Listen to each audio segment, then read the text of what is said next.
Buen día, no es buen día. Buena tarde, ya creo casi buena noche a todos ustedes. Bueno, hoy vamos a ver una de las miocardiopatías habidas y por haber. Y estas miocardiopatías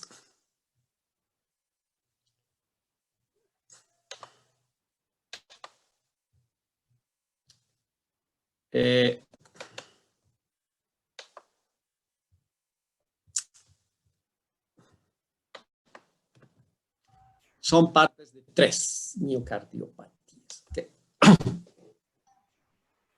Bueno, hay que aclarar aquí un concepto sobre miocardiopatía y otro concepto que es cardiomiopatía. ¿Okay? No es lo mismo una cardiomiopatía que una miocardiopatía, aunque parezca lo mismo. ¿Y cuál es la diferencia? Solamente en cierto aspecto es semántica, porque si yo hablo de una miocardiopatía, como estas que vamos a hablar, son de etiología desconocida. No sé la etiología. Esa es una miocardiopatía. Pero cardiomiopatía, y es otra cosa, la cardiomiopatía es de etiología conocida. Es una enfermedad del miocardio, porque miocardiopatía es una enfermedad del músculo cardíaco de etiología desconocida, y la cardiomiopatía conocida. O sea, digamos, cardiomiopatía hipertensiva, ya sé que es por la hipertensión arterial, cardiomiopatía chagásica, cardiomiopatía, digamos, cardiomiopatía isquémica por infartos o cardiomiopatía amiloidótica, etcétera, porque sí conozco la etiología como tal, ¿ok? Pero, voy a repetir, las miocardiopatías son de etiología desconocida, ¿ok? Esa es más o menos la parte semántica. O sea que las miocardiopatías serían simple y llanamente un conjunto de enfermedades al músculo cardíaco. Miopatía fácil, ¿no? Del griego miopatos. Ok. Y por tanto que causan alteraciones de función. Alteraciones hemodinámicas, o sea, de movimiento, pero también alteraciones eléctricas, que vamos a ver más adelante. Y hay 3 tipos de miocardiopatías. La hipertrófica, que vamos a ver ahora, la congestiva o dilatada, que se llama más miocardiopatía dilatada que congestiva, y la restrictiva obliterativa, que es la más rara. ¿Okay? La más frecuente es la dilatada y la hipertrófica en segundo lugar y la restrictiva obliterativa en tercer lugar. Aquí tengo solamente un dibujito de una miocardiopatía dilatada, todo dilatado.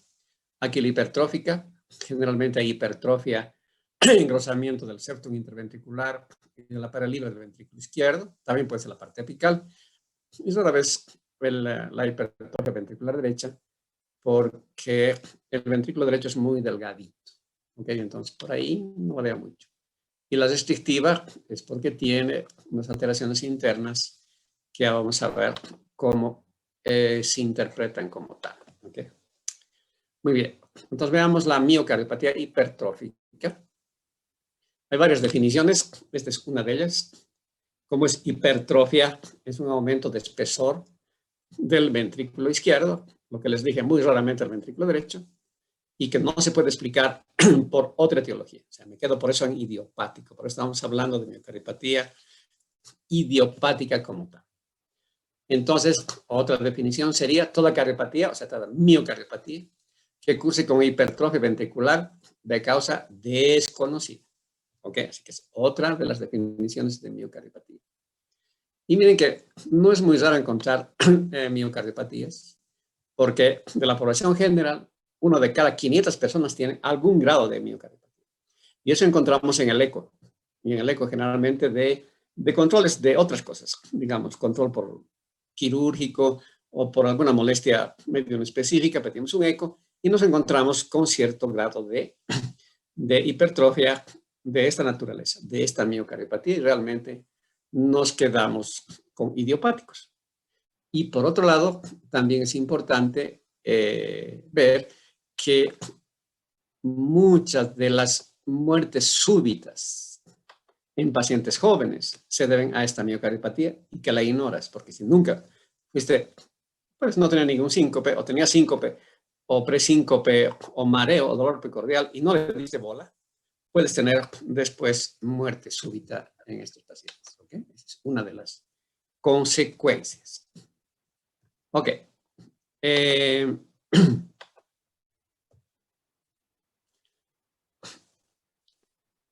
Se cree que estas miocardiopatías de etiología desconocida como tal se deben a alteraciones genéticas de algunos genes que han mutado, o sea, han cambiado y han descodificado, si vale el término, las proteínas de los sarcómetros intracelulares.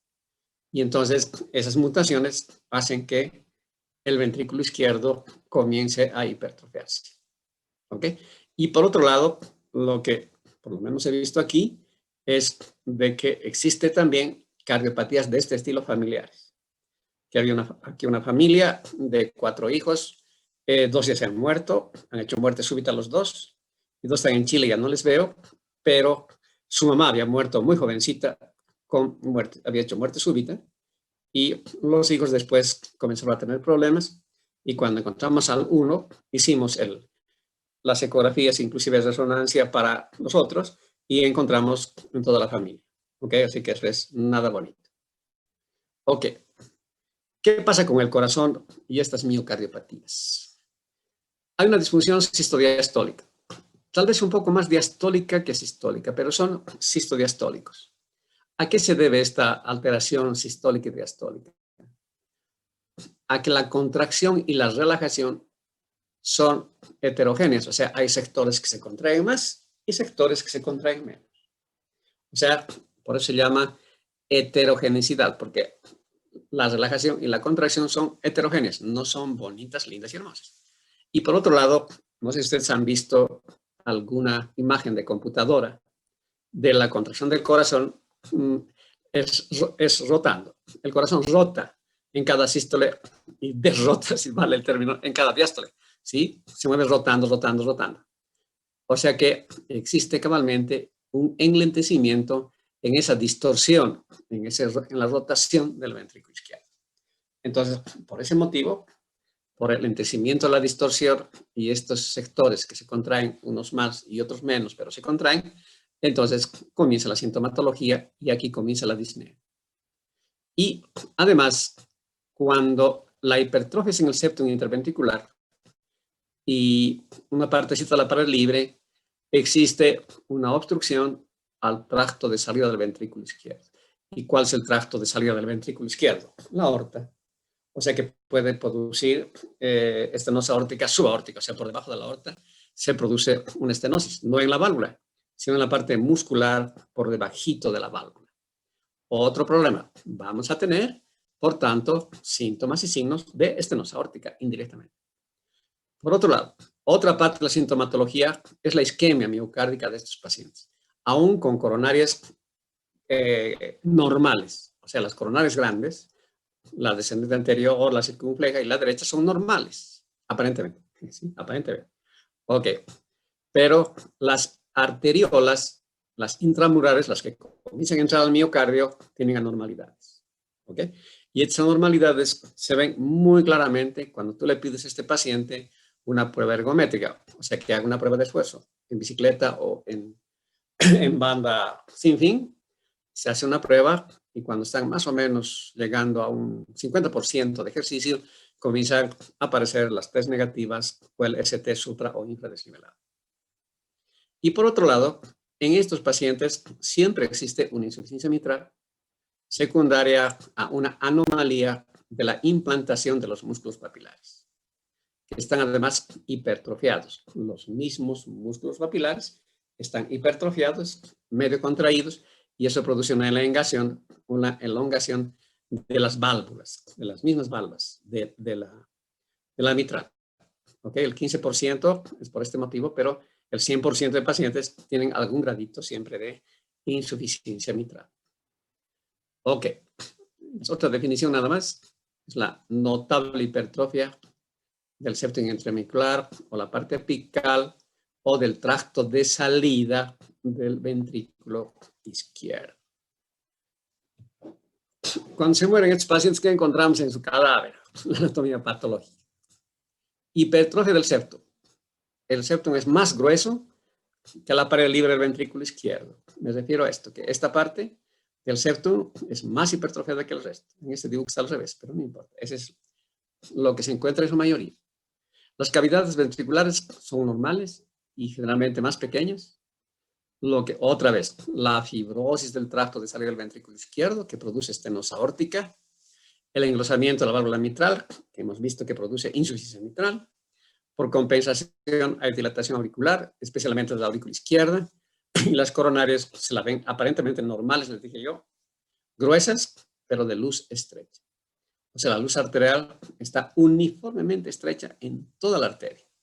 Ese es ya un problema, y el otro problema que hemos visto antes era esto de la fisiopatología, que vimos que las arteriolas coronarias, intraluminales, intramurales, estaban anormales. O sea, que tiene el paciente derecho a tener síntomas de angor pectoris, o sea, de angina de pecho como tal. A ver, miren cómo es un corazón hipertrófico. Bruto, ¿no? Realmente este es un buen dibujo de miocardiopatía hipertrófica. Ok, o este. Este es un levecito, casi normal, digamos. En cambio aquí, la super hipertrofia. Miren, el ventrículo derecho queda aplastado y el ventrículo izquierdo un poco más chico después con el tiempo. Aquí tienen otra. Esto es espectacular, esto es bruto, realmente es una hipertrofia familiar. Para acordarse, hay que acordarse del perrito que está con sus rosconcitos. Así no te aplazas en esta materia. Y esta salvaje, ¿no? Esta es hipertrofia, los demás son macanes. Estas también son hipertrofias familiares. Okay. El pobre ventrículo izquierdo ya no es ventrículo izquierdo. O sea, al principio las cavidades son normales y si avanza la enfermedad, comienza a producir así disminución de la cavidad izquierda. Y en la parte de histología, este sería un corazón normal. Este es uno hipertrófico, si se dan cuenta. Aquí hay hipertrofia de los miocitos, son muy gruesos. Han dejado de tener núcleos, ¿sí? Muchas de las células son anucleares. Existe fibrosis, esta parte blanquecina que están viendo son fibrosis, en mayor o en menor grado. Existe un exudado inflamatorio más o menos importante y a veces con pocos polimorfos nucleares, estos puntitos negros, o con muchos polimorfos nucleares. ¿Okay? Esa es más o menos la historia. Aquí, aquí también miren cómo la estructura más o menos lineal aquí se vuelve de este estilo y a veces se ve como si fueran espirales. Es una de las partes más típicas encontrar una estructura espiral de los cardiomiocitos en varios sectores. No está aquí el dibujo de eso. ¿Okay? Y los anatomopatólogos cuando encuentran este tipo de placas, aquí la fibrosis mucho más aumentada, los miocitos sin células y además con hipertrofiados, dicen que existe una desestructuración de las miofibrillas, ¿sí? Con ramificación anómala de los miocardiocitos. Esta ramificación quiere decir el orden. Se dan cuenta, aquí hay cierto orden. Y aquí se fue el orden y aparece la fibrosis. Este es un septum interventricular normal. Este es el septum de una miocardiopatía hipertrófica. A lo bruto, la hipertrofia. Ok, ¿y qué pasa con el cuadro clínico o la historia natural de esta enfermedad? Es muy variable porque depende cuánto te agarre la hipertrofia. Si es leve, es muy llevadera, sin ningún problema, y puedes llegar a edades más adultas o viejo. Pero si es moderada a severa, la cuestión es muy, muy variable. ¿Ok? Y miren que la mayoría de los pacientes no tiene síntomas. Y les vuelvo a repetir, descubrimos por casualidad, por casualidad. Y sin embargo, si encuentras una familia con muerte súbita, muy joven, a edades tempranas, la sospecha es esta miocardiopatía. ¿Ok? Así que va a depender del tiempo que pase. Generalmente comienzan los síntomas a los 35, 40 años, un poco más adelante recién. O hay pacientes que comienzan con disnea grado 3, 4, con insuficiencia cardíaca, te das cuenta recién que era una cardiopatía, o que hacen fibrilación auricular y debutan con fibrilación auricular y recién te das cuenta de la patología, o con fibrilación auricular y hicieron embolia y que no estaban anticoagulados. Entonces vas descubriendo en retro. Muchas de estas cardiomiopatías las descubrimos en retro. Me refiero a que están con insuficiencia cardíaca, a que están con síncope, a que están con presíncope, con mareos, y recién descubrimos que tenían una cardiopatía de este estilo. Y el cuadro clínico no es muy variado, tiene una disnea al esfuerzo lentamente progresiva. Si es moderado o leve, en años pasas de grado 1 a grado 2. Es que ni te llama la atención. Del grado 2 al grado 3, del 3 al grado 4, siempre lentamente. ¿Sí? Y están producidas además por el esfuerzo. Lo que pasa es que el esfuerzo produce taquicardia, y la taquicardia se pueden imaginar en esos corazones que hemos visto, taquicardia, obviamente que se descompensa. El dolor precordial, que hemos hecho por alteraciones de las coronarias como tal y de la microcirculación, y palpitaciones por arritmias, vértigo, mareos realmente importantes, viene el presíncope, después viene el síncope, y aquí el síncope puede ser el último síncope, o el 6-cope, 7-cope del paciente, en 8-cope ya se ha muerto. O sea que este es el peor de todos como pronóstico. Tener síncope es que te vas a morir súbitamente. ¿Okay? Hay que evitar, obviamente tienes que evitarlo. Y en los signos hay este pulso carotídeo. Claro, hay que aprender a ver el pulso carotídeo. Y que el pulso carotídeo es monofásico, tiene una cosita, pero nada más. Y aquí es bífido, es como si fueran dos pulsos carotídeos. A eso se refiere el pulso bisferiens de este tiempo, es muy antiguo. Tiene un soplo, ¿sí? Fuerte, eyectivo, fusiforme, o sea, en rombo, creciendo, decreciendo, y 3/6, o sea que tiene inclusive fremio, entonces un soplo fuerte. Pero lo bueno en la semiología es que cuando este paciente se pone en cuclillas, el soplo disminuye de intensidad. Si era 3 o 4/6, aquí el soplo se convierte en 1/6. Eso es genial, es parte de la semiología para encontrar esta cardiopatía. Y con estas sístoles también puede aumentar el soplo, pero tendrías que tener suerte que en el momento que estés auscultando tengas una extrasístole para que el soplo aumente después de la extrasístole. Otra maniobra que hay que hacer, que es muy fácil, es Valsalva. En el momento que es la maniobra de Valsalva, existe taquicardia. O sea que, digamos, tienes un paciente que está en 80 por minuto, le hace la Valsalva y en el momento que está pujando, se van 100, 120, 150. Déjanse la Valsalva y el paciente otra vez vuelve a 60, 70, 80. Es parte del diagnóstico. Esta maniobra de Valsalva de este estilo no se repite en otra patología. Por eso es bien típica de la hipertrofia. Y también puede aumentar el soplo. Esto no es tan típico, les contaré, pero que el pulso sea, sí, exactamente. Y como tienen algún grado de insuficiencia mitral, yo voy a tener un soplo de insuficiencia mitral holosistólico, pero que tiene una característica. Si ustedes se acuerdan, digamos que se acuerdan, el soplo de estenosis mitral es holosistólico así en banda. Aquí tengo el primer ruido, el soplo y aquí el segundo ruido. Es el soplo de insuficiencia mitral. En cambio aquí, yo tengo el primer soplo y este soplo hace así. Ay, perdón, es el soplo así. Crece, crece, crece, crece. O sea, por eso se llama soplo en crescendo. ¿Sí? Comienza a aumentar. Aquí está el segundo ruido. O sea que esa es la diferencia entre una insuficiencia mitral, digamos, por fiebre reumática o cualquiera, a una insuficiencia mitral por esta cardiopatía hipertrófica. ¿Okay? Bueno, y en el electro sí me ayuda un montón. Hay varios criterios de electrocardiografía, les cuento, varios. Hay muchos, hay esquemas para hacer los diagnósticos. Estos son los más importantes. Hay criterios mayores y criterios menores. Obviamente que el criterio mayor será descubrir en el electro lo que hemos estado aprendiendo, hipertrofia ventrículo izquierdo, ¿de acuerdo?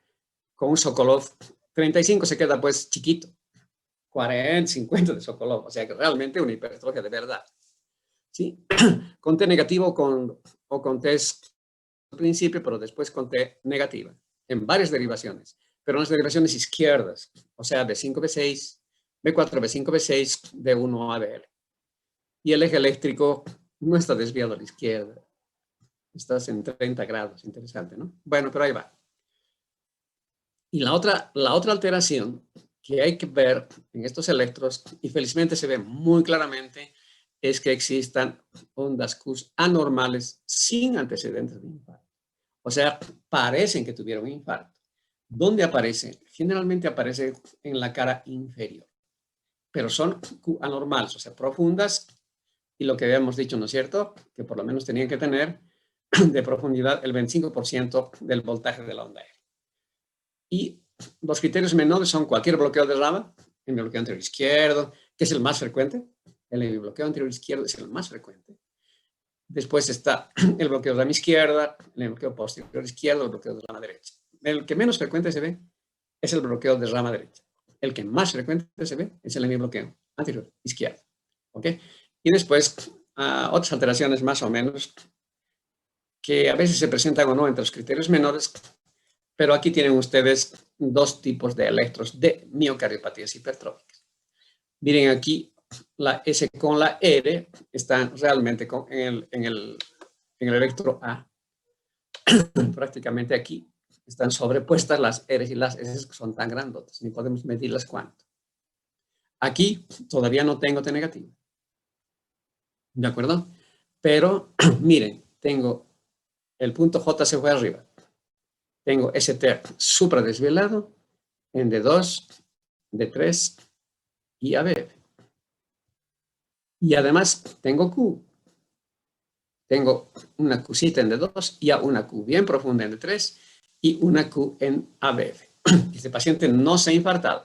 Es parte del diagnóstico de la cardiomiopatía hipertrófica encontrar estas ondas Q. No siempre aparecen como todo, no siempre aparece todo, pero sí es súper importante. Si encuentro hipertrofia ventrículo izquierdo, les contaré que automáticamente ya voy buscando yo Qs anormales en la cara inferior, que es lo más frecuente.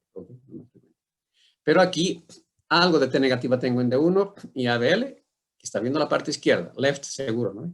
D1 ABL siempre ven al ventrículo izquierdo. Los vectores están yendo a ese lado. En electro, aquí tenemos, miren, unas R's altísimas. A ver aquí cuánto hay. 10, 20, 30. Aquí nomás ya está el Sokolov en B5. Tengo T's negativas desde B3, B4, B5, B6. Y en D1 y ABL.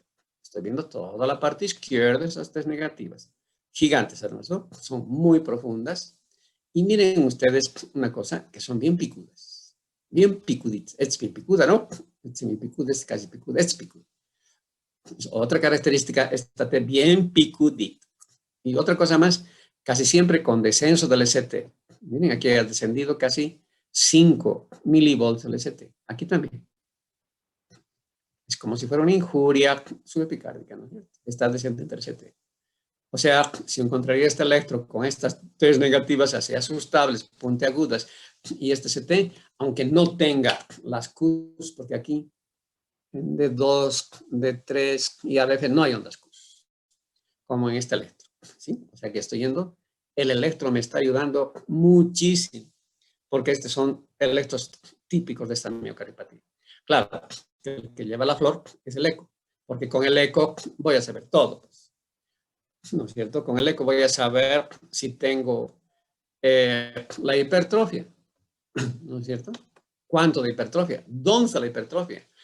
¿Cuántos milímetros tengo de hipertrofia del septum en comparación a la pared libre del ventrículo izquierdo o la parte apical, etcétera, etcétera?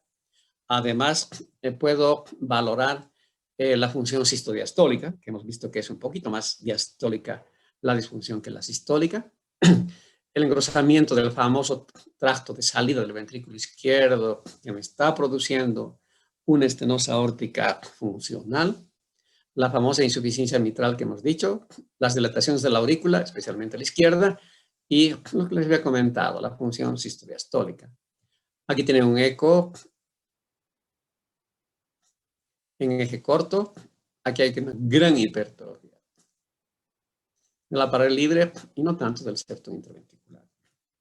Aquí del septum, miren el bruto septum. Aquí también hay una hipertrofia de todo el ventrículo, pero aquí más del septum. Y aquí, ni que se diga, miren, un septum así desigual, feo y horrible. Y aquí no tanto. Y también aquí parece un eco de hipertrofia de la parte apical. Y aquí ya se puede notar en estas 4 cámaras la dilatación un poquito más de la aurícula izquierda si la comparo con la derecha. Lo interesante es hacer resonancia magnética y aquí también nos ayuda mucho en el diagnóstico.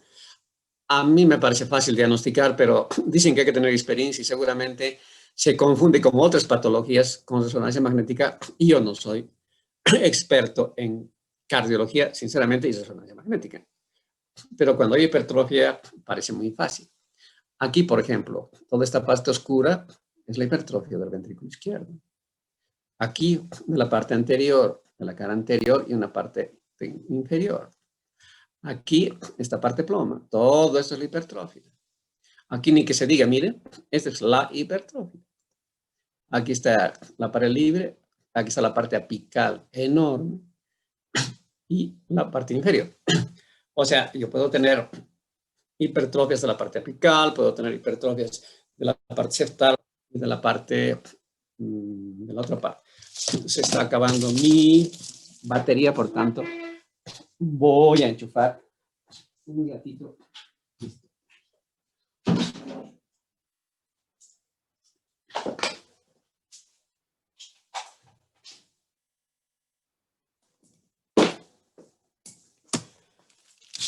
Así la historia de estas miocardiopatías. Aquí hay otra resonancia magnética. Aquí ustedes pueden ver la hipertrofia central. Pero en real tardío yo puedo ver al revés. O sea, este sería la hipertrofia. Pero más que todo, una hipertrofia apical. Esta sombra de aquí dice que es apical. ¿Sí? Dice que tiene 14 centímetros de hipertrofia. ¿Se imaginan una hipertrofia apical de 14 centímetros? Es harto, ¿no? Aquí tengo otra. Aquí está la hipertrofia septal, el ventrículo derecho, el ventrículo izquierdo. Esta es la hipertrofia septal. Aquí también estoy viendo toda la hipertrofia septal, que es todo esto. O sea que la resonancia magnética se la hace además, con un material radioactivo que se llama gadolinio. Es una tierra especial que tiene poder radioactivo, se inyecta y se puede ver en movimiento estas sombras. ¿Okay? Aquí tengo una hipertrofia de la pared libre ventrículo izquierdo. Aquí tengo una hipertrofia, todo este sector, una hipertrofia moderada. Este sería la bruta hipertrofia. ¿Okay? Y después debemos pedirles sí o sí Holter, ¿sí? Porque las arritmias matan. En estos pacientes hay todo estilo de arritmias, especialmente taquicardia ventricular. Por eso debe pedirle Holter sí o sí. Y además puede haber estas imágenes de estas sístoles tan frecuentes. Se imaginan aquí está en bigeminismo y un latido normal, una normal, otra normal. O sea, este paciente tiene el 50% de latidos normales y el otro 50% de estas sístoles. Tienes que sentirte re mal. Este sería una taquicardia ventricular, una cardiopatía hipertrófica o fibrilación ventricular, lo que te produce la muerte súbita. Y bueno, a estos pacientes, a veces por diagnóstico, hay que hacerles un cateterismo cardíaco, pero en general, antes de eso, otro de los métodos que se podrían analizar es lo que hacemos en medicina nuclear. En el Centro de Medicina Nuclear del Hospital Santa Bárbara, podemos tomar estas imágenes con Tecnesi y podemos descubrir, este es el ventrículo izquierdo, es la parte lateral, la parte apical, perdón, sí, es la parte, no, aquí está el ventrículo derecho, es la parte septal, es la parte apical y es la pared libre del ventrículo izquierdo. O sea, este es el septum interventricular que no tiene que ser de este color primero y no tiene que ser tan grueso, tiene que ser muy, muy finito. Igual aquí, estoy viendo estas partes hipertróficas. O aquí, entonces, la parte apical, estoy viendo una hipertrofia ventricular, apical. Se puede hacer eso en medicina nuclear, no es muy difícil interpretar. Y bueno, ¿y la evolución qué hacemos con estos pacientes? ¿Son asintomáticos? Sí, muchos años. ¿Qué otro tanto sea oligoasintomático? También. Y que haya otra evolución lentamente progresiva, ese es un problema. Que la disnea evolucione en años de grado 1, grado 2, grado 2, grado 3, pero te va a llevar a la muerte. Y el 50% de nuestros pacientes hacen muerte súbita. Y se puede tratar de que no pase, de que no ocurra. ¿Okay? El diagnóstico diferencial hay que hacer con todas las cardiopatías. Aquí solamente están 4, pero hay mucho más enfermedades que producen hipertrofia. Tal vez la más importante sea esta, la cardiopatía hipertensiva, porque esta miocardiopatía produce también hipertrofia, pero concéntrica y bonita. ¿Ok? Esta es una cardiomiopatía, no es una miocardiopatía. ¿No? La cardiomiopatía hipertensiva, entonces produce lo que se llama una hipertrofia concéntrica adecuada. Esa palabra adecuado es la palabra que utilizan los ecógrafos, los ecografistas, para decir que la hipertrofia es uniforme, tanto del septum, de la parte apical y la parte lateral. Todo es hipertrofia bonito. ¿Ok? Esa es una cardiopatía hipertensiva típica. En cambio, aquí hemos visto que la hipertrofia o es septal, o es apical, o es de la pared libre, ¿no es cierto? Es completamente diferente. La estenosis aórtica pura, hay que hacer diagnóstico diferencial de la estenosis producida por el tracto de salida, por la fibrosis y estenosis del tracto de salida del ventrículo izquierdo. La insuficiencia mitral, por ese soplo que hemos visto, por el soplo de una insuficiencia mitral, por ejemplo, de fiebre reumática, es holosistólico, pero en banda, lo que les he dibujado perfectamente en ese dibujito, y en cambio este es decreciendo, decreciendo. Y la comunicación interventricular, que tiene un soplo bien parecidito a la cardiopatía hipertrófica, pero obviamente no tiene hipertrofia, ¿no? Ya vamos a ver un poco más adelante. Muy bien. En el tratamiento de estos pacientes, especialmente tienen que evitar esto. Deportes de competición. No pueden hacer ejercicios isométricos, no pueden ir a hacer Zoom. Y no pueden ir a los saumas, ni a los hidromasajes. Hay mucha gente que se muere súbitamente en el sauma por esta cardiopatía. ¿Ok? O sea, en resumidas cuentas, hay que evitar que hagan ejercicio. Porque acuérdense que la disnea es por ejercicio y que el ángulo está producido por el ejercicio en estos pacientes. ¿Ok? Entonces, lo que yo quiero en el tratamiento es mejorar los síntomas y evitar las complicaciones. Es una cosa medio lógica. Y hay que acordarse esto. En la miocardiopatía hipertrófica no hay que dar nunca digital, bueno, no sé si nunca, después van a ver, pero en el pensamiento lógico, no dar diuréticos nunca, ni dar vasodilatadores nunca, nunca, en los nunca.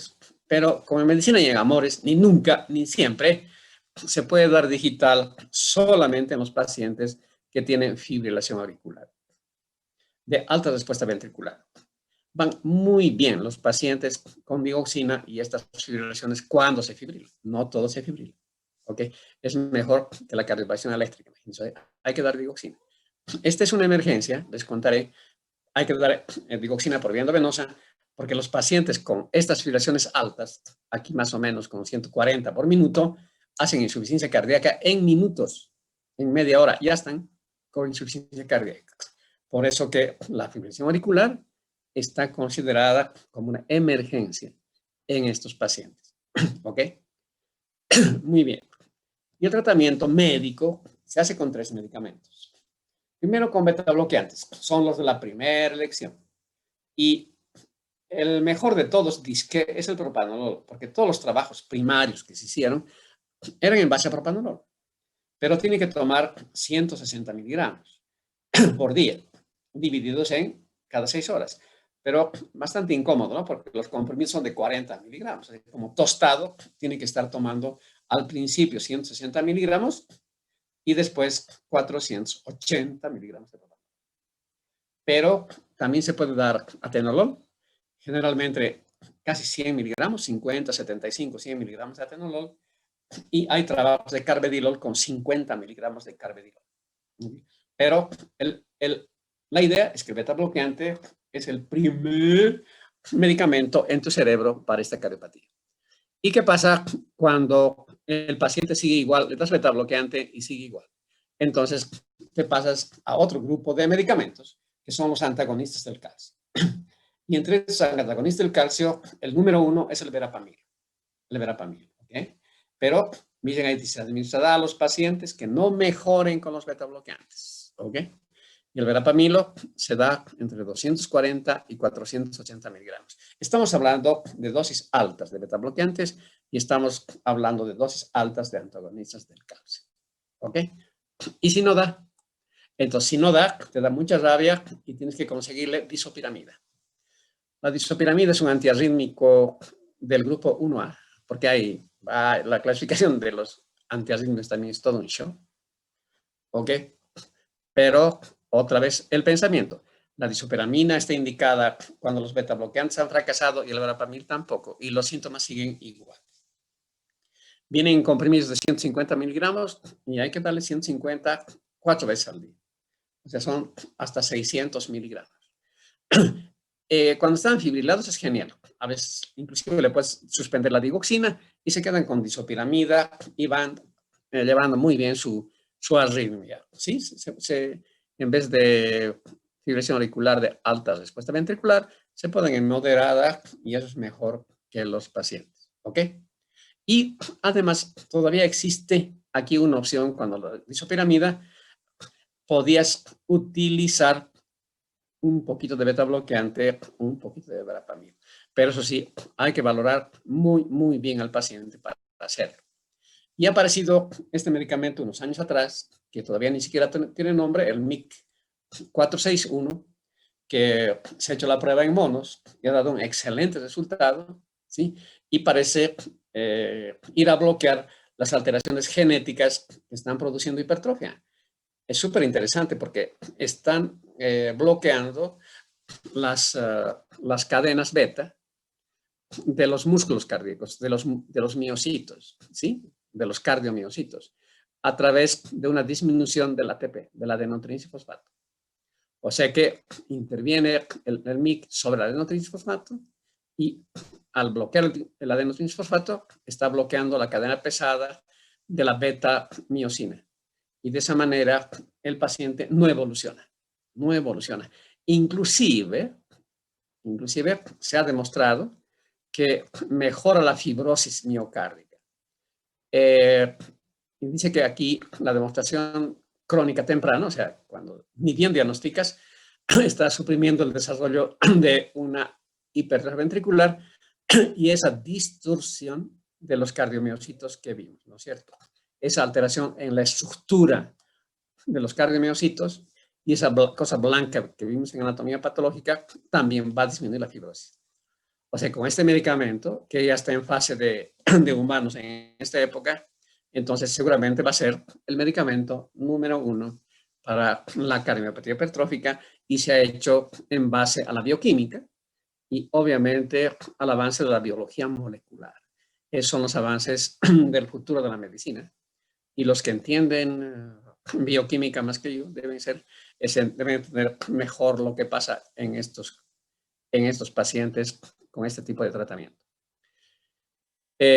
También puedo yo decir, yo puedo mejorar a mi paciente, especialmente de la disnea, ¿sí? Con marcapasos. pero tengo que poner generalmente el marcapasos de 2 cámaras, lo que se llaman DDD, con 2 electrodos, uno en el ventrículo izquierdo y otro en el ventrículo derecho. Claro, si tienen fibrilación, los pacientes fibrilados solamente tienen un solo electrodo. Pero, miren, son pacientes que no responden al tratamiento médico y que tengan disnea 3-4. O sea, lo primero que voy a ver es un beta-bloqueante, segundo, antagonista del calcio, tercero, la disopiramida, y cuarto, en cuarto pensamiento, sería, le pongo marcapaso. Y les cuento que hay que programar el marcapaso de una manera muy sutil. A veces pequeñas variaciones de la condición auriculoventricular o intraventricular o de la sensibilidad o del voltaje influyen mucho. O sea, que ir poco a poco, regulando estos marcapasos según la clínica del paciente. A veces programas, mejoras, vienen de nuevo, tratas de programar mejor y empeora. Entonces vuelves al anterior programa del marcapaso porque son softwares y otra vez comienzas a tocar otros puntos de los marcapasos. Y si el paciente tuvo muerte súbita o tuvo en el holter taquicardia ventricular, autolimitada, no importa, pero taquicardia ventricular, la indicación es un desfibrilador implantable, lo que llaman los CDIs. CDI es cardio desfibrilador implantable. Hay de toda marca, aquí están los Medtronic, ¿sí? Ahora son un poco más chicos que este grande, pero son inteligentes, pero también la programación también es bien complicada, pero sí se puede, sí se puede. Es interesante. Y por último, se ha fracasado todo eso. Se ha trabajado, me refiero, sea toda la parte de medicamentos, fracaso. Le he puesto marcapaso, fracaso. Entonces, sí, a mi paciente le quedan todavía 2 alternativas. ¿Okay? 2 alternativas. Le hago miomectomía. O sea, le abro su corazón y le corto todo lo que le sobra de hipertrofia. ¿Sí? Como si fuera un micrótomo. Así voy cortando todo lo que está ahí. Me atengo mucho a la resonancia magnética para saber en qué sectores está la hipertrofia más grande. ¿Ok? Entonces sí puedo lograr que ese paciente vuelva casi a la normalidad. Pero si yo tengo una miotomía septal o miotomía septal quirúrgica, también tengo otra opción súper interesante, que es la percutánea. ¿En qué consiste la percutánea? En que le hago cateterismo cardíaco, le hago una cinecoronografía, identifico bien, vamos a suponer que es un paciente que tiene hipertrofia septal, ¿sí? Muy bien. Entonces, le hago la cinecoronografía, identifico las arterias que van, especialmente que es la circunfleja, identifico la circunfleja y las septales, las arterias que van a las septales, y les cuento que les inyecto alcohol al 99%, 98%, alcohol absoluto. Y después el catéter tiene un globito, inyecto el alcohol, inflo el globito para que el alcohol permanezca por lo menos en esas arterias unos 15 a 20 segundos, ¿sí? Y después, y el globito hace que no retroceda y el alcohol se salga, y ese alcohol que está produce una ablación química. Entonces, las ablaciones químicas bien hechas son geniales, por gente experta. Y hay una discusión en qué hago yo. Le voy a hacer una cirugía a mi paciente o le voy a hacer esta miotomía percutánea, se llama así, con alcohol. Tiene sus ventajas y tiene otras desventajas. Y yo como cardiólogo no decido solo lo que yo quiero. No tengo la experiencia para decidir qué hago. Es mejor juntar al cirujano que quiere hacer la quirúrgica y al hemodinamista que hace la percutánea, que hace la ablación. Y entre esos, yo podemos discutir, o más gente aún, podemos discutir qué es lo que le conviene al paciente.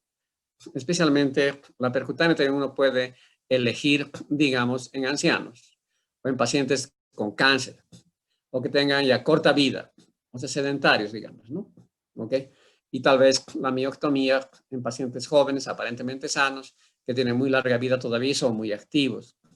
Pero esta balanza entre la ablación y la mioctomía, esto no es absoluto, ni tampoco esto es absoluto.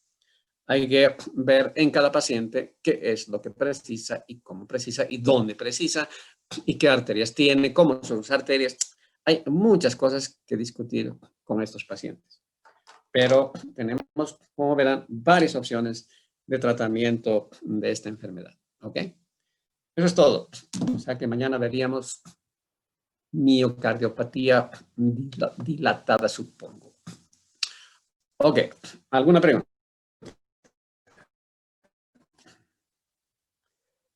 Doctor, disculpe, ¿podría repetir en qué derivaciones se presenta la alteración de la onda Q, por favor? En la cara inferior, D2, D3 y ADF. Eso es lo típico de encontrar Qs. Y a veces también está descrito, te cuento, en B1, B2.